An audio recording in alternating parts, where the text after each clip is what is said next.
What is up, humans of the cardboard? Welcome back to Just Nuts, guys. Today we are looking at new Nordic support for Battles of Chaos. This set is an all light and dark set, I would assume. Well, maybe not. There's actually the first non-light or dark monster in this archetype or in this new information revealed that I just saw. Not a big deal because I do think the archetype is mainly light and dark, so I'm still with it. But pretty cool. We got the Nordic Link monster like not too long ago, a couple of years ago, and that card's still kind of crazy if they were to really give a lot more support. And we've got 4 cards here, so let's see how they go, and we'll see really where Nordics end up and how this support ends up going. So here we go. Starting off here, we have Gulin Bursty of the Nordic Beast. This is a level 3 Light Beast Tuner effect monster, so very, very cool. It is a tuner. His attack is 300, its defense is 100, so very, very small, and I love his design. I think the artwork on this is awesome. Almost reminds me of a Bujin monster, but it's Nordic. Here we go.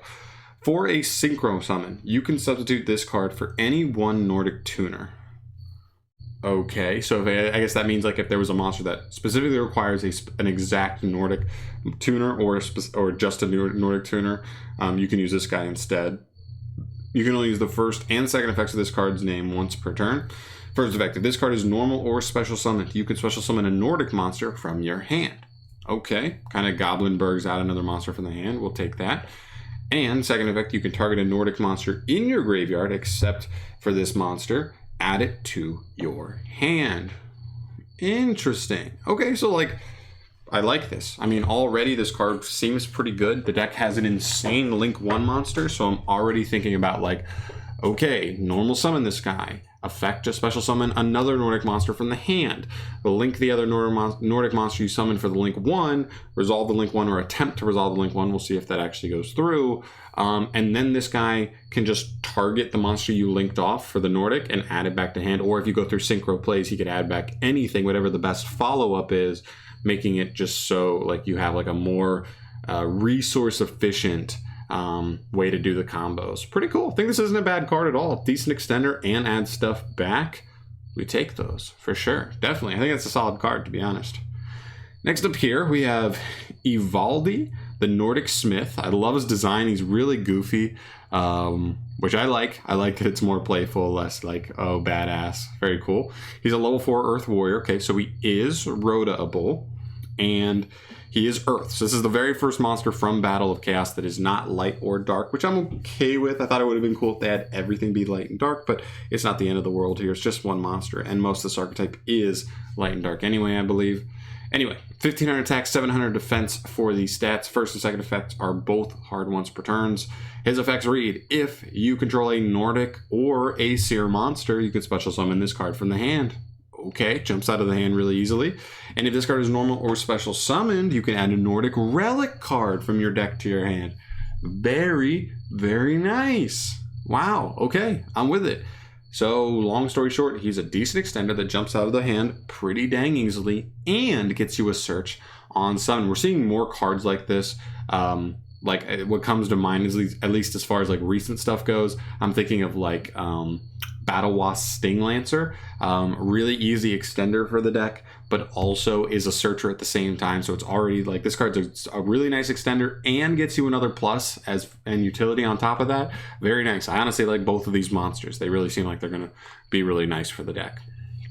Then we move to what I assume will be 2 Nordic Relic cards, right? So first one here is Nordic Relic.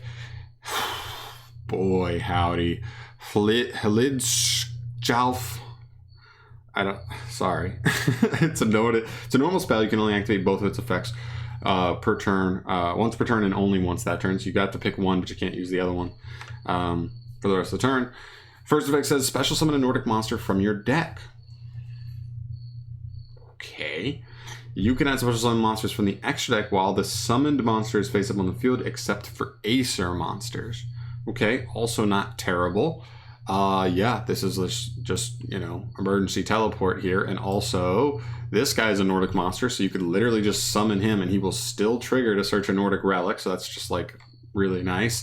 Or you summon this guy and then this guy just adds back any monster in your grave for normal summon. Very, very good. Cool. Second effect, you can banish this card from the grave as cost to add a Nordic monster from deck to hand, then shuffle one card from your hand into the deck. This card also gets you a search on a follow-up turn, or you could also play something like Foolish Burial Goods to make this card more of a like consistency card. The only problem with that is because you have to then shuffle a card from your hand back to the deck, it means that Foolish Burial Goods that way would be a -1. But if we have one card combos and stuff, like it could still be worth it. So very cool, very cool. And the next part here, we have the last card here is the trap Nordic Relic Svalin. It's a continuous trap. You can only use one. You can only use one of the first and second effects once per turn and only that turn. So you got to pick one each turn, but you can't use both. I love the design. It's a cool looking shield. Got some Zelda shield action going on there. First effect reads, if you control an Acer monster, you can negate the effects of all face-up cards your opponent currently controls until the end of this turn. Very nice. What I love here is this doesn't target. It's just a blanket negate everything. And also it's any face-up card, not just monsters. So even, you know, field spells, continuous traps, they also will be negated as well. So that's not a problem. Sorry, my cat's messing around over there, making a lot of noise. But yeah, that's actually a pretty good effect. I love that it's blanket, and I love this continuous. You could literally just do that over and over and over as long as you have an Acer monster on the field. This card keeps giving back, which is really good. And the second effect says you can tribute a Nordic monster, then target an Acer monster in grave and special summon it. So that's really, really good, because that means even if you like use this card to disrupt your opponent, like set this up, right? Ideally, like you set this up with an Acer monster, right? And you pass. You use the disruption, the first effect, on your opponent's turn to disrupt them, right? Then maybe let's say they still were able to play through it and they cleared the monster, but they couldn't clear this card. That just means on the next turn, you're going to tribute a Nordic, like put a Nordic on field, tribute it just to get that Acer back from grave. And then on your opponent's next turn, you are then live again to negate. So this card also helps set you up to just continually get Acer monsters back on field, or get you that disruption. Really, really solid card, to be honest. And honestly, looking through everything here, I think this card's a really nice extender / recovery card, right? It jumps out of, it helps pull out other stuff, extra material out of hand, and it gets you a free resource back, for no reason. Then we have this guy, who is a Stratos that is also an extender by itself. Jumps out of the hand really easily. Boom, that's a 9 out of 10. Like in the archetypes confines, like this is a 9 out of 10 card. This is probably like a 7 or an 8 out of 10. Still solid though. The spell is insane. It's emergency teleport. Doesn't even negate the monster you summon, but it does have like a weaker restriction actually, because it only says while the monster is face up on the field, you can only summon Acers. So like you could just summon it and then like use it for something. Like I don't know. Like you're not doing anything crazy. You're probably ending up going into Acers anyway. But the restriction isn't the worst thing in the world. Then also in grave, it lets you like fix your hand on the next turn. So it's like really, really good. It's already great to activate, but then it gets you extra value later on. That's actually really strong. And then obviously the trap, solid disruption, stays on the field because it's continuous, which is awesome. It means like once you get it, as long as it's not actively removed, it is going to continue to give back to you as you continue to play the game, which is so good. This card will win duels by itself. I guarantee it.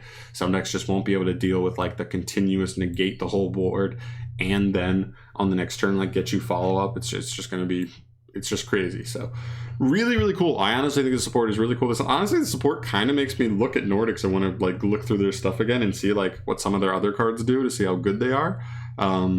Because this wave is actually really, really solid, I gotta say, all things considered. So that's going to do it for me here, though, guys. Thank you so much for watching this video. As always, let me know in the comment section down below your thoughts on this new support. I don't know Nordics that well, but this definitely makes me more interested to look deeper into them, really look more at the Link 1, what kind of combos the deck can facilitate already, and really see where some of these cards might fit in. Because, man, this wave is about as good as it gets for an archetype like them. Like the only thing they could ask for is like maybe another extra deck monster, but they already have the insane Link 1. Maybe they don't even need it. So yep, that's going to do it for me here, though. Thank you so much for watching. Like I said, let me know in the comments your thoughts are there, and I will see you all in the next video.